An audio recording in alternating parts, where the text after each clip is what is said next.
रात का वक्त है, चारों तरफ अंधेरा। उस अंधेरे को चीरते हुए एक पुलिस जीप जा रहा है। कार में 2 पुलिस वाला है जो पेट्रोलिंग कर रहा था।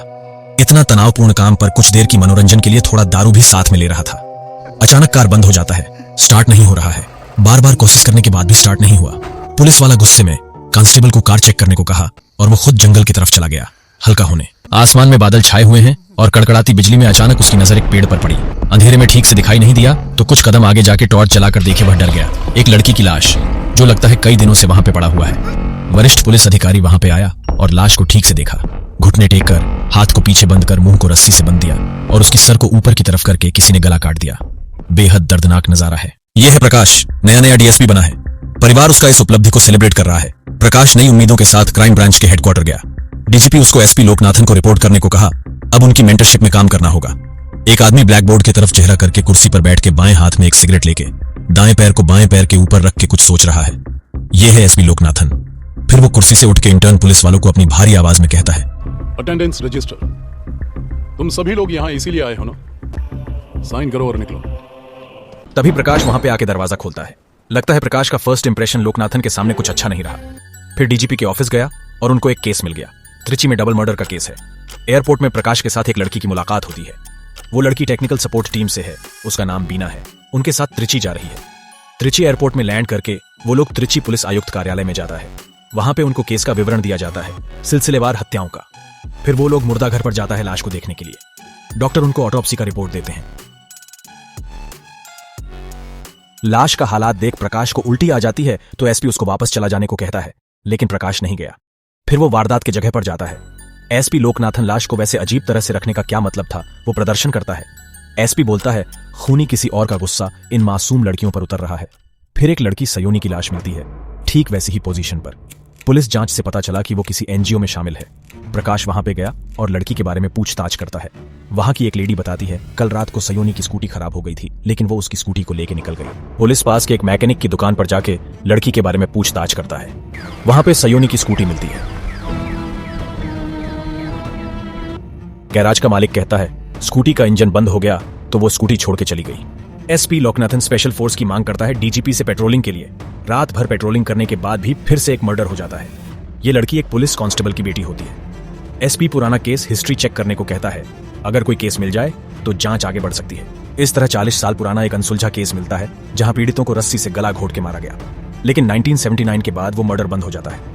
हालांकि मर्डर करने का तरीका थोड़ा अलग था इस बार की मर्डर से, और मर्डर अलग अलग पुलिस क्षेत्राधिकार में हुआ था। लेकिन एक कॉमन फैक्टर है, केस का जांच अधिकारी सेम था, inspector John Sebastian. ASP Loganathan Sebastian के पते पर जाता है। एक आदमी दरवाजा खोलता है। उसके पास से पता चलता है सेबेस्टियन का कई साल पहले मौत हो चुका है। यह आदमी सेबेस्टियन का बेटा है, कैनेडी। लोकनाथन अपनी पहचान गुप्त रखता है। कैनेडी और लोकनाथन चाय पर बात करते हैं। एसपी घर के चारों तरफ अपनी पैनी नजर घुमाता है। कैनेडी के एक बेटा है जो दिल्ली में है और उसकी पत्नी भी मर चुकी है। उनकी शादी 1979 में हुई थी। कैनेडी के बातें और हाव भाव से एसपी का कैनेडी के ऊपर संदेह पुख्ता होता जा रहा है। एसपी लोकनाथन एक योजना बनाता है कैनेडी के ऊपर नजर रखने के लिए। योजना के अनुसार प्रकाश कैनेडी के घर के पास एक मकान किराए पर लेता है।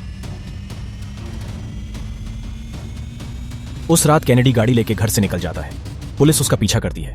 पुलिस उसको आते वक्त रास्ते पर पूछताछ करता है, लेकिन उसके पास से कुछ भी संदिग्ध उत्तर नहीं मिला तो उसको जाने दिया। उधर कैनेडी के घर पर कोई नहीं है। इस मौके का फायदा लेते हुए प्रकाश चोरी छुपे कैनेडी के घर पर घुस जाता है और उसके घर में छानबीन करता हुआ एक बंद दरवाजा मिलता है। तब तक कैनेडी घर पे वापस आ जाता है तो प्रकाश को वहां से निकलना पड़ा। इतनी जांच के बाद भी फिर एक हत्या हो जाती है, लेकिन शॉकिंगली इस बार खूनी पकड़ा गया। उसका नाम रवि कुमार है। वो हाई कोर्ट में आत्महत्या करने की कोशिश करता है और अस्पताल में उसकी मौत हो जाती है। एसपी और प्रकाश को शक है कि वह हत्यारा नहीं हो सकता, इसलिए एडीजीपी से अनुमति लेकर मामले की जांच को आगे जारी रखता है। वो कैनेडी के पीछे पीछे दुकान तक जाता है, लेकिन कैनेडी प्रकाश को देख लेता है। कैनेडी उसको आज रात को डिनर के लिए आमंत्रित करता है। प्रकाश स्वीकार करने को मजबूर होता है। वो थोड़ा डर डर के उसके घर पर जाता है। प्रकाश इस मौके पर वो बंद हुआ घर में जाता है और वहां कुछ तस्वीरें मिलती हैं जिसमें लड़कियों के मुंह बंधा हुआ है रस्सी से। प्रकाश को यकीन हो जाता है कि यही वह सीरियल किलर है। तब तक कैनेडी रूम पर आ जाता है और उस पर हमला करता है और उसको बेहोश करने की कोशिश करता है। देर होता देख लोकनाथन उसका घर चला गया और प्रकाश के बारे में पूछता है। प्रकाश और लोकनाथन उसको हथकड़ी पहना देता है और फोटोज के बारे में पूछता है तो वो उसका फ्लैशबैक बताता है कि उसका पिता उसको रोज दारू पीकर पिटता था, तो उसने अपने बाप से बदला लेने के लिए मासूमों को मार डाला था और हत्या की जांच में अपने बाप को परेशान देख के खुश हो जाता था। लेकिन हालिया हत्याएं उन्होंने नहीं की। उसके बाद वो एक आदमी के बारे में बताता है जिसने उसके पास से बेहोश करने की तकनीक सीखी थी। उसकी गाड़ी का एक अजीब आवाज होती थी, उसके बारे में भी बताया। प्रकाश को याद आता है ये आवाज वो उस एनजीओ के पास गैराज में सुना था। तब तक कैनेडी प्रकाश के हाथ से छूटकर दरवाजा बंद कर लेता है और गैस के सिलेंडर में आग लगा देता है। एक आदमी को दिखाई जाती है जो एक एनजीओ कार्यकर्ता था जिसे उसकी पत्नी लगातार परेशान करती थी। लेकिन जब उसकी पत्नी अपने प्रेमी के साथ भाग गई तो संदिग्ध डिंपल वाली महिलाओं को निशाना बनाने वाला सीरियल किलर बन गया, क्योंकि उसकी पत्नी में भी यही विशेषता थी। प्रकाश और लोकनाथ गैराज के मालिक से जानकारी लेके वह गाड़ी के मालिक तक पहुंचे। उसके घर पर पीड़ितों का बायोडाटा मिलता है जो कंफर्म करता है वही असली खूनी है।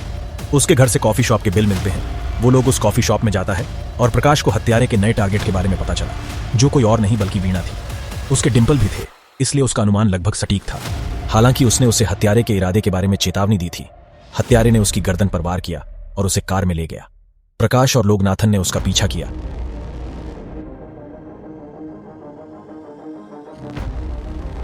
और रात में एक गहरे जंगल में फंस गए। हाथापाई के बाद प्रकाश किलर की आंखों में गोली मार दिया। उसकी वहीं पे मौत हो गई।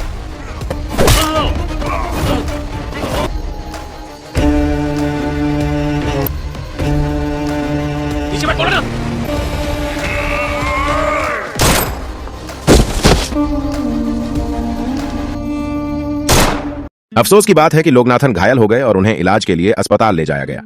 प्रकाश और वीणा सुरक्षित थे और अंततः मामला सुलझ गया।